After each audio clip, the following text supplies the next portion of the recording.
गुरु प्यारी साध संगत जी, राधा स्वामी। प्यारी साध संगत जी, आप सभी के भीतर बैठे कुल मालिक को प्रणाम, आप सभी को प्रणाम। संगत जी, आज के इस रूहानियत भरे सत्संग में दरिया साहिब की वाणी ली गई है। दरिया साहिब का यह उपदेश जीव के सच्चे स्वरूप का व्याख्यान करता है। आज के इस सत्संग द्वारा हमें अपने असल स्वरूप के बारे में समझने को मिलेगा। सत्संग का एक एक लफ्ज बड़ा ही बहुमूल्य है। अपने अपने गुरु महाराज का ध्यान करके आज के इस सत्संग को ध्यान पूर्वक अंत तक श्रवण करें, सत्संग का आनंद लें।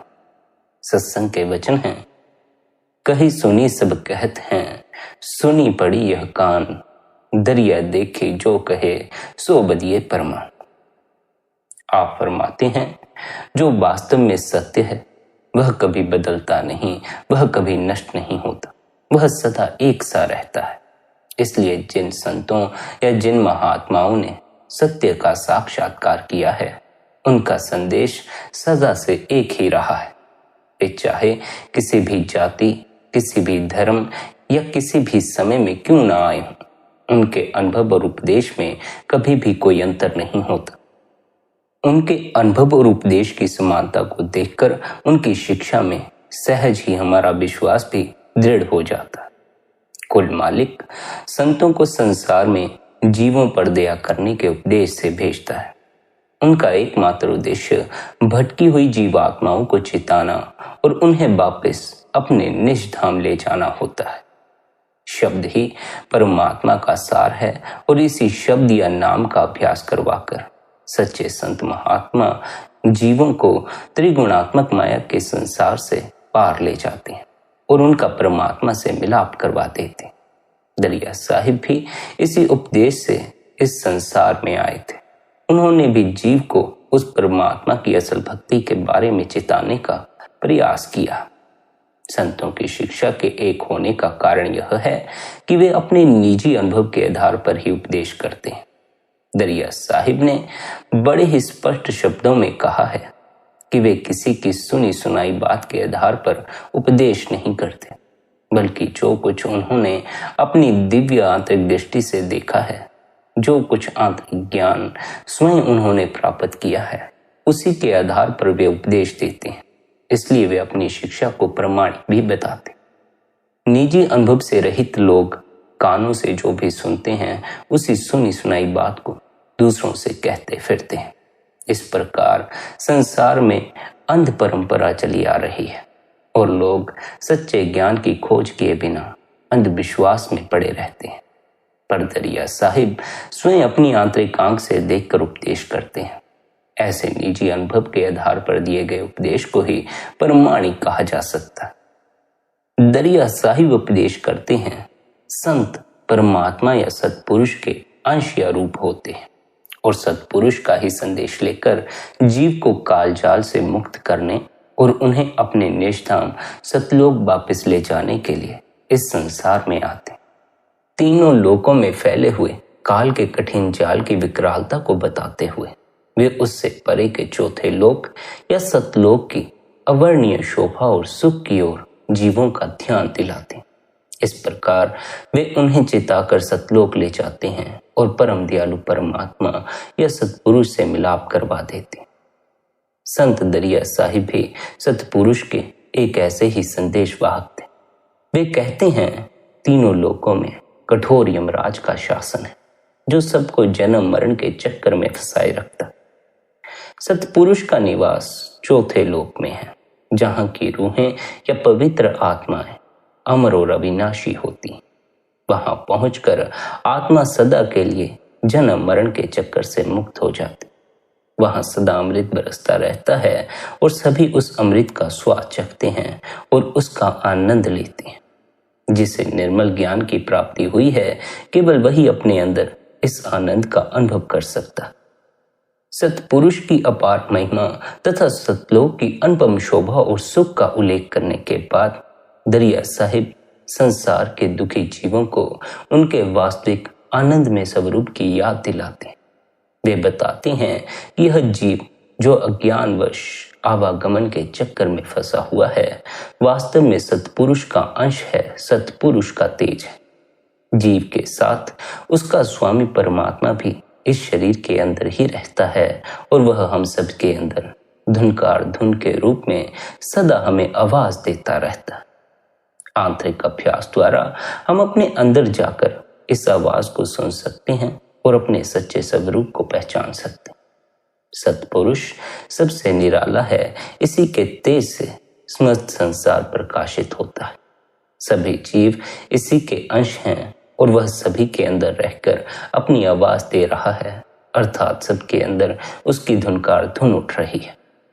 व्यर्थ की झूठी बातें करने वाले पंडित को दरिया साहिब आत्मा की उत्पत्ति के संबंध में सच्ची बात बताते हुए कहते हैं कि आत्मा वास्तव में सत्पुरुष का प्रतिबिंब है। इस प्रतिबिंब के रूप में ही संसार सत्पुरुष के तेज को प्राप्त करता है।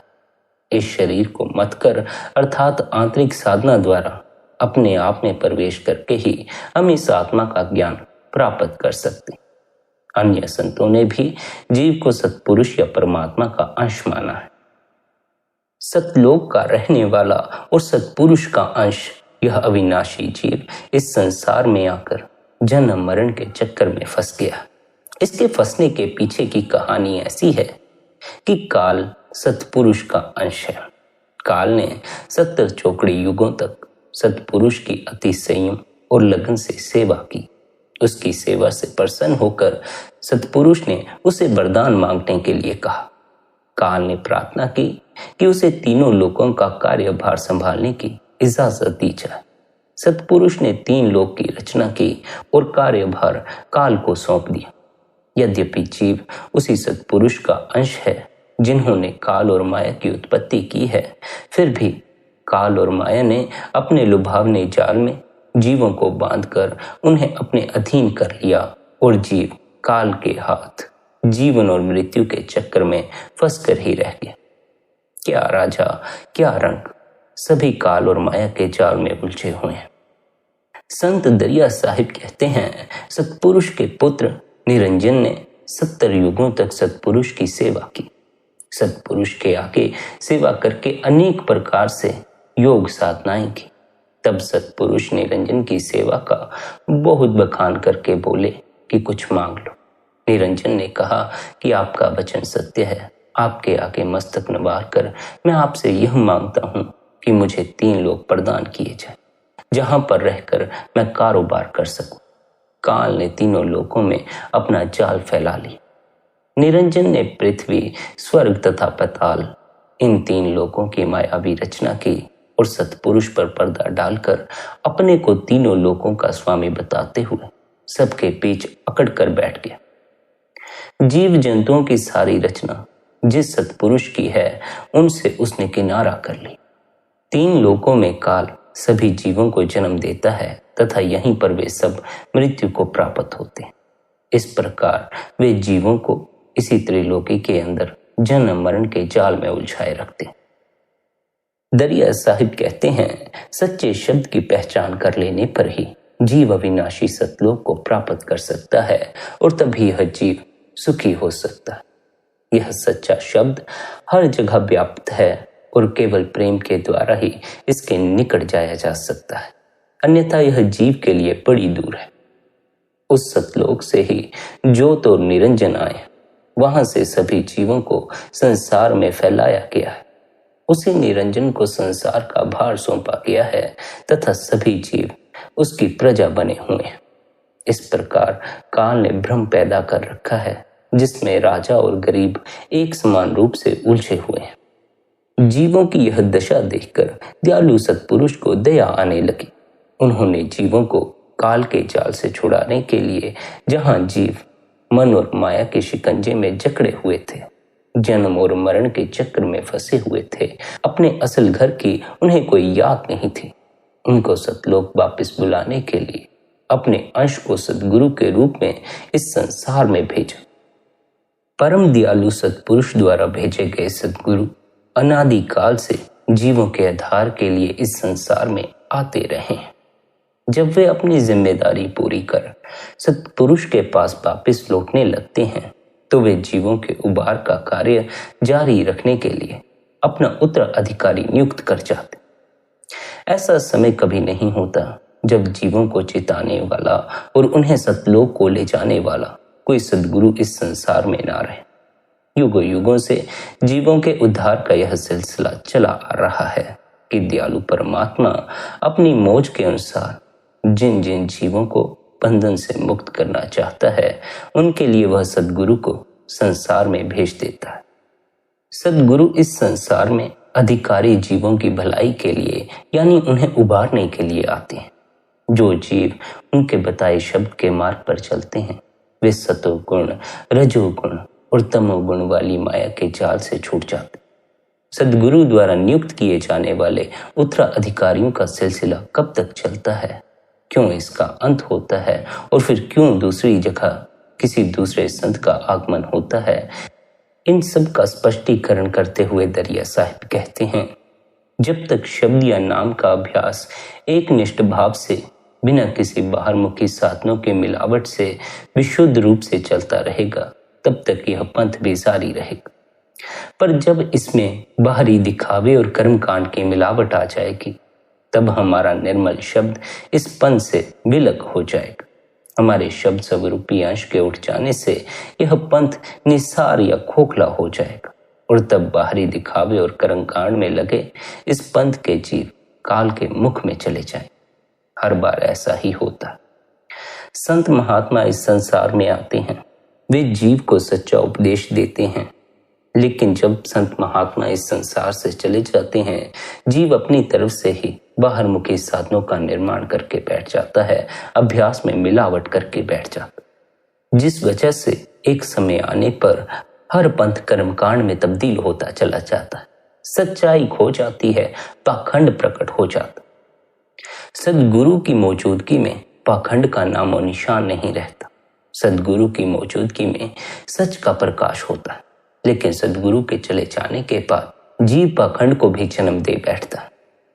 जब भी सद्गुरु द्वारा निर्मित किए गए पंथ में पाखंड फैलना शुरू हो जाता है तो वह परमात्मा एक और रूप धारण करके इस संसार में आता है। फिर वह उस रूप में जीव को चिताने का प्रयास करता है, जीव को पाखंड से सावधान करता है और सत्य के प्रति जगाता है। दरिया साहिब कहते हैं, यह स्पष्ट है कि केवल देहदारी सद्गुरु ही जीवों को शब्द या नाम की दीक्षा दे सकते हैं। जो सद्गुरु जीवों के उभार का अपना काम पूरा कर परमात्मा में समा गए और परमात्मा के साथ एक रूप हो गए, उनसे जीवों को फिर दीक्षा नहीं मिल सकती। उनसे फिर दीक्षा प्राप्त करने की आशा रखना स्वयं परमात्मा से ही दीक्षा प्राप्त करने की आशा रखने के समान है। पर परमात्मा जिसे न हम देख सकते हैं और न जिसकी बात सुन या समझ सकते हैं, वह भला हमें दीक्षा कैसे दे सकता है? यदि वह स्वयं हमें दीक्षा दे सकता तो उसे मनुष्य का शरीर धारण करके सद्गुरु के रूप में आने की आवश्यकता ही नहीं होती। इससे स्पष्ट होता है कि परमात्मा केवल मनुष्य रूप में अर्थात केवल सद्गुरु के रूप में ही मनुष्य को दीक्षा दे सकता है और उनकी संभाल कर सकता है।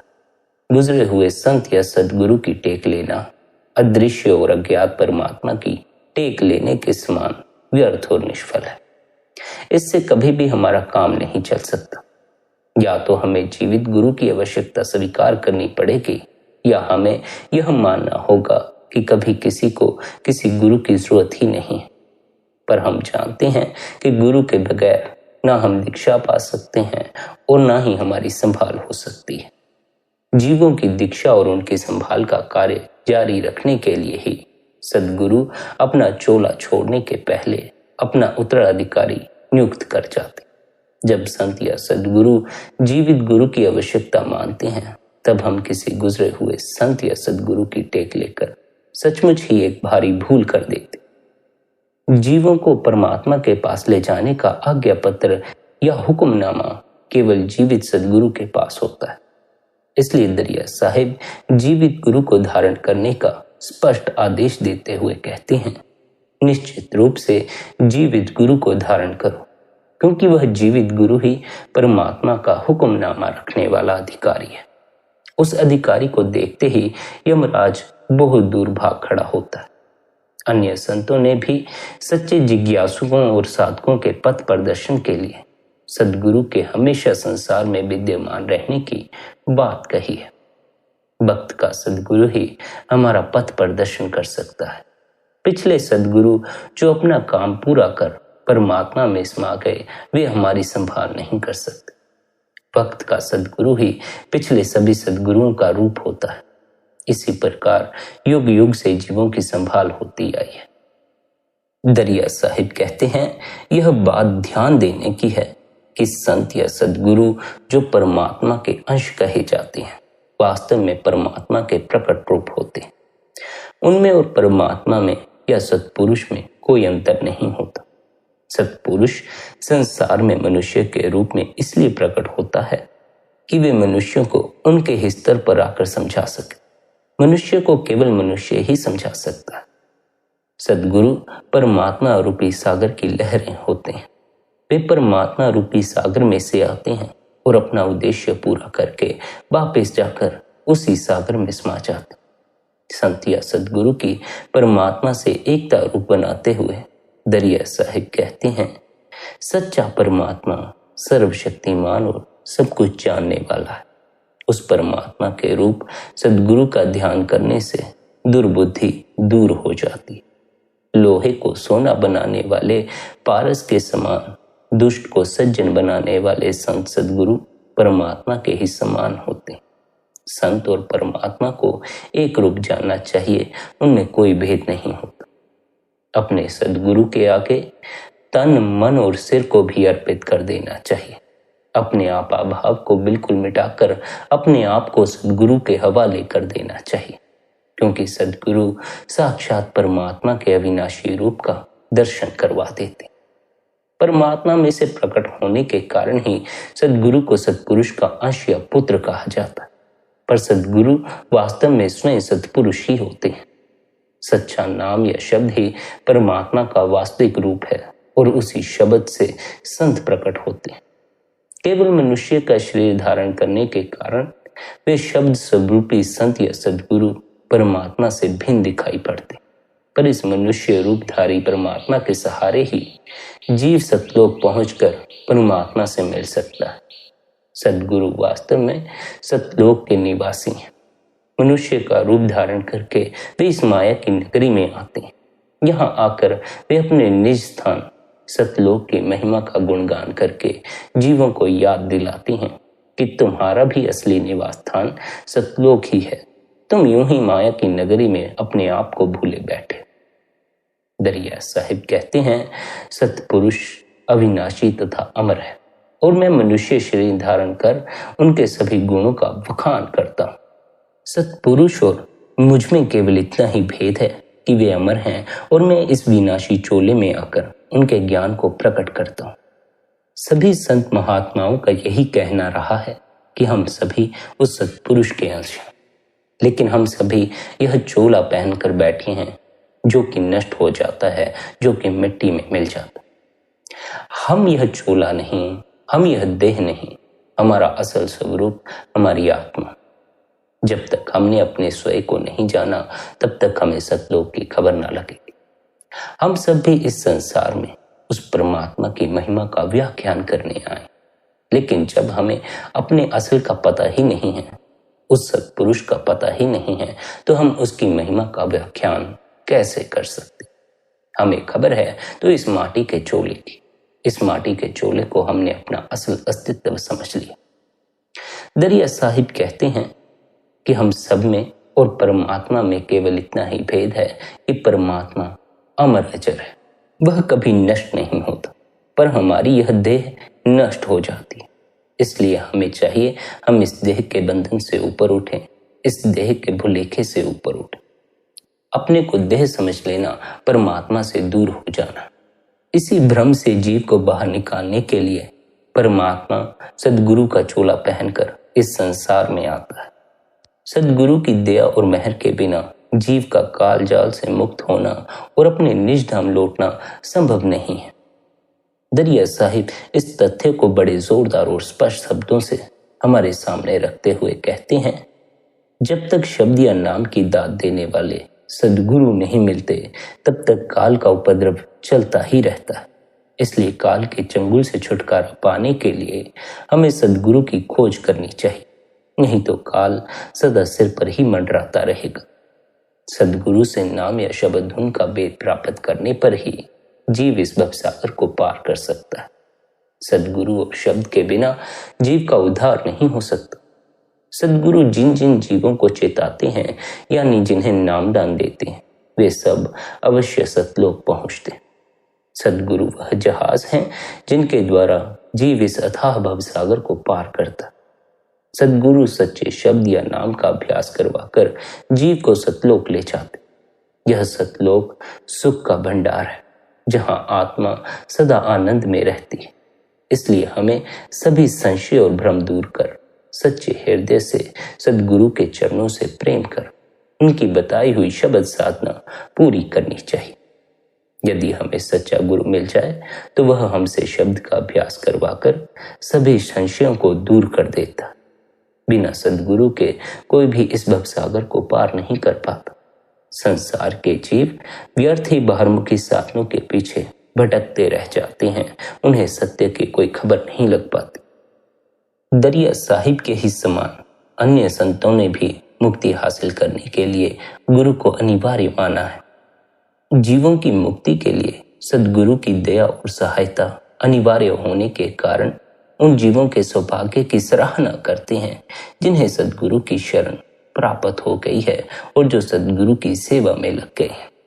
साथ ही वे उन जीवों को भी चेताते हैं, उन्हें भी सद्गुरु की शरण में जाने को कहते हैं, जो मनुष्य का जीवन पाकर संसारिक भोग विलासों में उलझे बैठे।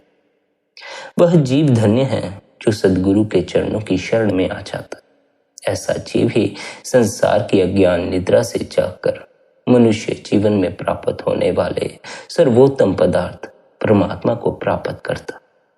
फिर उन जीवों की ओर संकेत करते हुए दरिया साहिब कहते हैं, जो सद्गुरु से वंचित रहकर संसार के जंगल में भटक रहे हैं। ऐसे मनुष्य के जीवन को धिक्कार है जो गुरु के ज्ञान के बिना संसार के जंगल में व्यर्थ ही भटकता फिरता है। जिस मनुष्य ने सद्गुरु के नाम या शब्द को ग्रहण नहीं किया, उस नादान का जन्म लेना व्यर्थ। वह अनेक कर्मों में लिपटा रहता। अंत में उसे यमराज अपने साथ ले जाते हैं, उसे पकड़कर मारते हैं और जलाते हैं तथा अनेक योनियों में जन्म देकर उल्टे मुंह गर्भ में झुलाते हैं। कोई चाहे कितनी भी विरक्ति की बातें क्यों ना करता फिरे, जब तक उसे सद्गुरु नहीं मिलता वह कभी भी निर्मल होकर उच्च मंडलों में जाकर पवित्र आत्माओं की मंडली में शामिल नहीं हो सकता। आपने उस जीव को बड़भागी कहा है जिसे सद्गुरु की शरण प्राप्त हो जाती, क्योंकि ऐसे जीव को सदा के लिए जन्म मरण के चक्कर से छुटकारा प्राप्त हो जाता। सद्गुरु की सहायता के बिना जीव घर की राह नहीं पा सकता। पर संसार में गुरु चेले का नकली व्यवहार इस प्रकार फैला हुआ है कि जीव के लिए असली सद्गुरु को पहचानना बहुत ही कठिन है।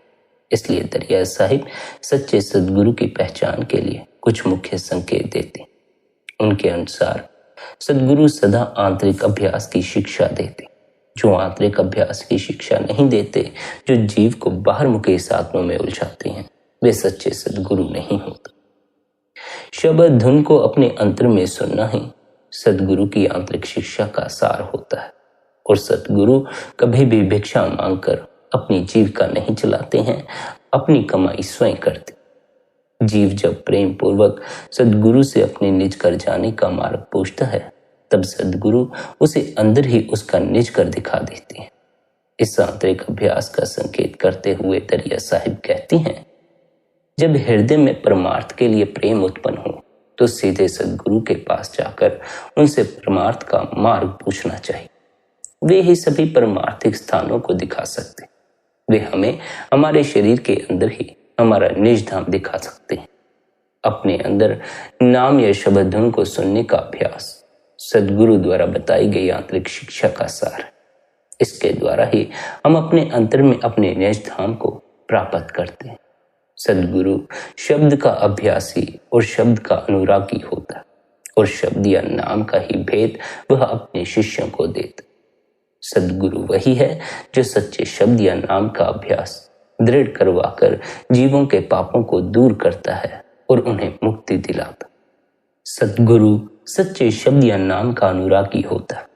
वेद इस सच्चे शब्द की महिमा का पार ना पाकर नेति नेति कहकर चुप हो जाते और उसका पूरा गुणगान नहीं कर पाते। दरिया साहिब कहते हैं कि यदि कोई सद्गुरु हमें शब्द का भेद बताए तभी हम शब्द के सहारे उस पद को प्राप्त कर सकते हैं जो सबसे अनोखा। दरिया साहिब कहते हैं, मानव जीवन परमात्मा से मिलने का दुर्लभ अवसर है। 84 लाख योनियों में भटकने के बाद हमें यह अनमोल अवसर प्राप्त होता। सद्गुरु की शरण लेकर यदि हम अपना जीवन परमात्मा की भक्ति में लगाते हैं तो हम जीते जी परमात्मा को प्राप्त कर लेते, अन्यथा यह मानव जीवन बेकार चला जाता। संसार में मनुष्य जीवन प्राप्त करना बहुत ही कठिन है। 84 लाख योनियों में भटकने के बाद बड़े भाग्य से मुक्ति का फल देने वाला यह जीवन प्राप्त होता। इस जीवन की सफलता इसी में है कि हम इस संसार में किसी ज्ञानी सद्गुरु से मिलकर ज्ञान की प्राप्ति कर लें। संत से प्रेम करने और सद्गुरु के चरणों की सेवा करने में ही मानव जीवन की सार्थकता। यह मानव जीवन बड़ा ही दुर्लभ है, फिर ऐसा अवसर हाथ नहीं आता। पशु के मरने पर उसके चमड़े से जूती बनाई जा सकती है, पर मनुष्य के मरने पर उसके शरीर से कोई भी काम नहीं लिया जा सकता। या तो उसे जमीन में गाड़ देते हैं या आग में जला देते। पर वही मनुष्य यदि परमात्मा के भजन में लग जाए तो वह स्वयं परमात्मा बन सकता। सभी संतों ने मानव जीवन को परमात्मा की भक्ति करने और आवागमन के चक्कर से छुटकारा पाने का अनमोल अवसर माना। हालांकि मानव जीवन क्षण भंगुर है। संसार की शान शौकत तड़क भड़क थोड़े ही दिनों में फीकी पड़ जाने वाली, लेकिन फिर भी यह क्षण भंगुर जीवन हमें परम जीवन की खबर दे सकता है। इस क्षण भंगुर जीवन का सहारा लेकर हम परम जीवन को उपलब्ध कर सकते। हमारा शरीर, हमारे महल आदि सभी नाशवान है। जो भी संसार में जन्म लेता है उसे मरना पड़ता। किसी का भी शरीर अमर नहीं है। सोना, चांदी, शानदार पलंग आदि सभी सांसारिक वस्तुएं भक्ति के बिना राख के समान दिखाई पड़ती हैं। इसलिए हमें सद्गुरु के मार्ग की खोज करनी चाहिए। भक्ति के बिना सब कुछ यूं ही नष्ट हो जाता। राजाओं की शान शौकत भी उनके साथ नहीं जाती। इस धरती पर कितनी राजधानियां बनी और पानी के बुलबुले के समान विनष्ट हो गए। भले ही हमारे पास ऊंचे ऊंचे मकान, राजभवन और अटारियां हों और हम अपने कानों से अनेक प्रकार की राग रागनियों को सुनकर उनका आनंद लेते हैं, पर सद्गुरु के नाम या शब्द का ज्ञान प्राप्त किए बिना विषय भोगों में लीन हमारा जीवन गंदगी खाने वाले कौवे के जीवन के समान व्यर्थ और घिनौना है। जब तक हम यह नहीं जानते परमात्मा कहाँ है, तब तक हम उसकी तलाश में यहाँ वहां ही भटकते फिरते रह जाते। इसलिए दरिया साहिब हमें समझाते हैं कि जिस परमात्मा को हम पाना चाहते हैं वह कहीं बाहर नहीं है, वह हमारे शरीर के अंदर ही निवास करता। इसलिए उसे पाने के लिए हमें आंतरिक अभ्यास की जानकारी प्राप्त कर अपने अंदर जाना चाहिए और उससे मिलाप करना चाहिए। इस शरीर के अंदर ही सच्चा परमात्मा निवास करता। अपने अंदर प्रेम को प्रकाशित करके उस परमात्मा को पहचानो। इस शरीर को मत कर अर्थात आंतरिक अभ्यास द्वारा अपने आप में प्रवेश करके यह अनुभव प्राप्त करो। वह परमात्मा इस शरीर से अलग नहीं, हमसे जरा भी अलग नहीं, सब कुछ शरीर के अंदर ही है। योग की सच्ची युक्ति द्वारा हम उसे पा सकते। बिना इस युक्ति के हम कुछ भी हासिल नहीं कर पाते। दरिया साहिब कहते हैं, परमात्मा हमारा प्रियतम है, वह प्रेमी के दिल के पास ही रहता है। प्रेम से अपने दिल के अंदर उसके दिल को देखो। हम सबके दिल के अंदर सदा एक रूप रहने वाला उस परमात्मा का महल बना हुआ है। सबके अंग या शरीर में व्याप्त रहने वाला परमात्मा सदा हमारे अंदर प्रकट है, पर हमारे मन में कर्मों की मैल समाई हुई है जिससे हम उसे देख नहीं पाते। विचार पूर्वक आंतरिक अभ्यास द्वारा देखने पर वह हम सबके अंदर उसी प्रकार दिख पड़ता है जैसे दर्पण में हमारा प्रतिबिंब दिखता है। इसलिए परमात्मा को बाहर ढूंढने में अपना समय जाया मत करो। बाहर ढूंढोगे भ्रम में पड़ोगे, बाहर ढूंढोगे भटकते चले जाओगे। भीतर परमात्मा की खोज करो। अब तक बाहर ही खोजते आया। बाहर खोजने से अब तक ना तो आनंद का अनुभव हुआ, ना परमात्मा का अनुभव हुआ। अब बाहर की यात्रा छोड़कर भीतर की यात्रा करके देख लो। जहां बाहर ढूंढते फिर रहे थे, अब भीतर ढूंढ कर देख लो। बाहर तो पता नहीं मिले ना मिले, लेकिन भीतर अवश्य ही मिल जाता है, क्योंकि अब तक जितने संत महात्मा इस संसार में हुए हैं, जिन्होंने परमात्मा को पाया है, जिनमें हमें परमात्मा की झलक मिली है, उन सभी ने परमात्मा को अपनी देह के अंदर ही पाया। और उन सभी सद्गुरुओं ने हमें भी बार बार यही उपदेश दिया है, अपनी इस देह के अंदर खोजो। इस शरीर के अंदर ही परमात्मा का निवास स्थान है। जो बाहर खोजने से नहीं मिलता, वह भीतर खोजने से मिल जाता। जो बाहर भटकने से नहीं मिलता, वह भीतर ठहरने से मिल जाता। बाहर की अब यात्रा छोड़कर भीतर की यात्रा करके देखो। भीतर उतरो, भीतर आनंद ही आनंद है। आनंद बरसता है, लेकिन यह अनुभव की बात है। यह कहने सुनने की बात नहीं है। कहने सुनने से कुछ भी होने को नहीं है। इसलिए आपसे बार बार यह कहा जाता है, भीतर उतरो। सद्गुरु से भी आपका दुख नहीं देखा जाता, सद्गुरु से भी आपकी परेशानियां नहीं देखी जाती। लेकिन सद्गुरु करे तो करे क्या? वह आपके दुखड़ों को बाहर से दूर नहीं कर सकता, वह आपको बाहर से आनंदित नहीं कर सकता। इसी कारण से तो सद्गुरु आपको बार बार समझाता है, ध्यान में बैठो, अपने अंतस की गहराई में उतरो। जिस दिन आप भीतर उतर गए, सभी दुख विलीन हो जाएंगे। स्वयं की सत्ता को हासिल करके ही दुख दूर होते। जिस दिन यह समझ आती है मैं देह नहीं, उस दिन देह के दुखड़े भी दूर हो जाते। लेकिन जब तक देह से लगाव बना हुआ है, देह से अतिरिक्त अपने किसी अलग अस्तित्व का अनुभव आपको नहीं होता, तब तक देह के दुखड़े आपके दुखड़े। आप देख लें, हमें कोई रोग हो जाता है, हमें कोई चोट लग जाती है, हम हाय तौबा मचा देते। लेकिन जब सद्गुरुओं को रोग होता है, सद्गुरुओं को कोई कष्ट आता है, तो वे हाय तौबा नहीं मचाते। क्यों? क्योंकि सद्गुरु अपने असल को जानता है। सद्गुरु कहता है, जब मैं देह नहीं, तो देह पर आए रोग या कष्ट मेरे कैसे हो सकते। हमें अपने असल की कोई पहचान नहीं, इसलिए हम देह के दुखड़ों के लिए भी रोते हैं, उनसे चिपकाहट किए बैठे। जरा सोच कर देखो, जब देह रह ना जाएगी, तब कैसे दुख रह जाएंगे, कैसे रोग रह जाएंगे, कैसी परेशानियां रह जाएंगी। फिर कुछ ना रह जाएगा। फिर तो रोगी का रोग भी चला गया, फिर तो कर्जदार का कर्ज भी चला गया, फिर तो पापी का पाप भी चला गया, और पुण्य आत्मा का पुण्य भी चला गया। पुण्य आंतरिक होना चाहिए। पुण्य अगर दिखावे के लिए किया जा रहा है, बाहरी है, तो वह पुण्य देह के साथ ही समाप्त हो जाता। परमात्मा आपके अंतस को देखता है, क्योंकि वह आपके भीतर बैठा हुआ। अगर आपका अंतस मलिन है, अंतस में आप पापी हैं, अंतस आपका पाप से भरा हुआ है, फिर आप चाहे बाहर साधु होकर ही बैठ जाएं, उससे कुछ लाभ नहीं होगा। हो सकता है दूसरे हमारे असल को ना जान सके, दूसरे हमारे भीतर छिपे पाप को ना पहचान सके, लेकिन परमात्मा को हर पल खबर।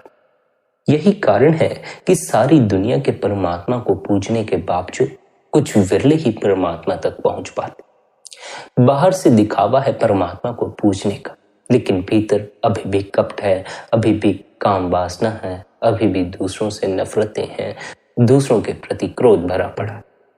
हो सकता है कि बाहर से हम सद्गुरु को इस तरह दिखाएं, हम बड़े साफ सुथरे, हमारे भीतर कोई पाप नहीं, हम बड़े नेक, बड़े सेवादार, लेकिन हम सद्गुरु को मूर्ख नहीं बना सकते। सद्गुरु परमात्मा का ही रूप है। परमात्मा हमारे भीतर बैठा जब सब कुछ देख सकता है, तो सद्गुरु भी सब देख सकता है। सद्गुरु हमारी आंतरिक हालत को पहचान लेता, परमात्मा हमारी आंतरिक हालत को पहचान लेता। अगर हमारे अंतस में मैल हो, तो हमें सतलोक की कोई खबर नहीं लगती, हमें परमात्मा की कोई खबर नहीं लगती। हम लोगों को धोखा दे सकते हैं, परमात्मा को धोखा नहीं दे सकते, सद्गुरु को धोखा नहीं दे सकते। अगर आप परमात्मा से मिलाप करना चाहते हैं, तो आपको अपने भीतर की मलिनता को दूर करना होगा। निर्मल चित्त होकर ही परमात्मा से मिलाप किया जा सकता है। क्योंकि परमात्मा से मिलाप करने पर आप उसके गुणों से भी भर जाते हैं। परमात्मा के अनेक गुणों में एक गुण यह भी है कि वह जो कहता है सत्य हो जाता है। अगर आपका चित्त मैल से भरा हो और आपका परमात्मा से मिलाप हो जाए, तब फिर आप इस संसार के लिए खतरा हो जाएंगे, क्योंकि मलिन मन दूसरों के भले की कामना नहीं कर सकता, दूसरों के नुकसान की ही कामना करेगा, दूसरों के प्रति ऐसी ही बातें बोलेगा जिससे दूसरों को कष्ट पहुंचे। और परमात्मा के निकट होने पर अगर आप ऐसा कह देते हैं दूसरे का नुकसान हो जाए, तो अवश्य ही उसका नुकसान भी हो सकता। इसलिए परमात्मा ने इस नियम को बिठा रखा है कि जब तक कोई जीव अपने चित्त को निर्मल नहीं कर लेता, वह परमात्मा से मिलाप नहीं कर सकता। संत परम दयाल जी के जीवन का एक किस्सा है। वे कहते थे, मैंने एक स्त्री को भजन सिमरन का अभ्यास दिया।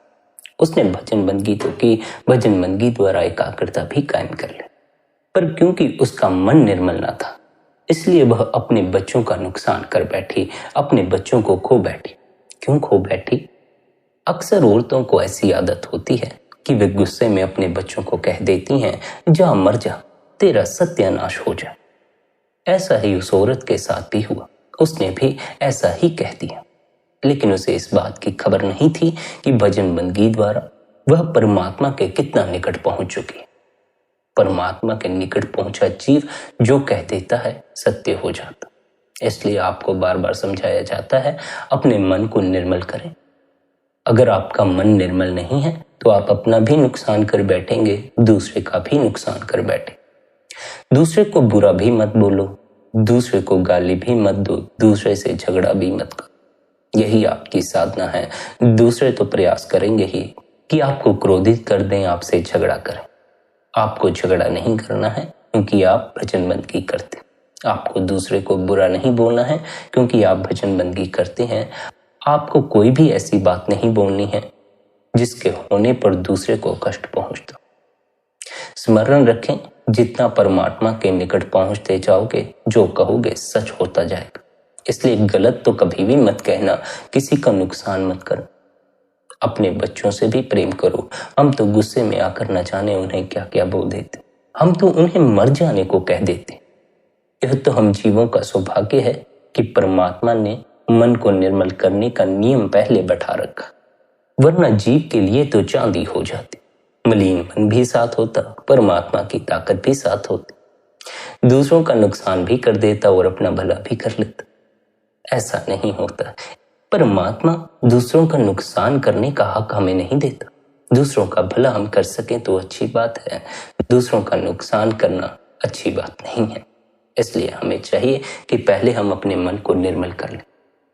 भजन बंदगी द्वारा भी मन निर्मल हो जाता है और साथ ही हमें भी अपनी तरफ से थोड़ी कोशिश करनी पड़ती। जितना समय हम भजन बंदगी या ध्यान में बैठेंगे, अवश्य ही उस समय हमारा मन शांत हो जाता है।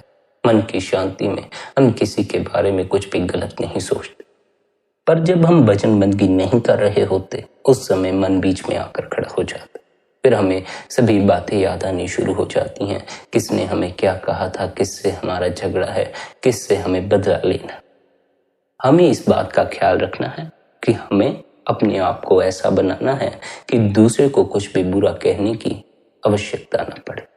दूसरे के लाख हमें पीड़ा देने पर भी हम दूसरे को पीड़ा ना दें। आप देख लें, बहुत से संत सद्गुरु इस संसार में हुए हैं जिन्हें जीवों ने अनेक कष्ट दिए।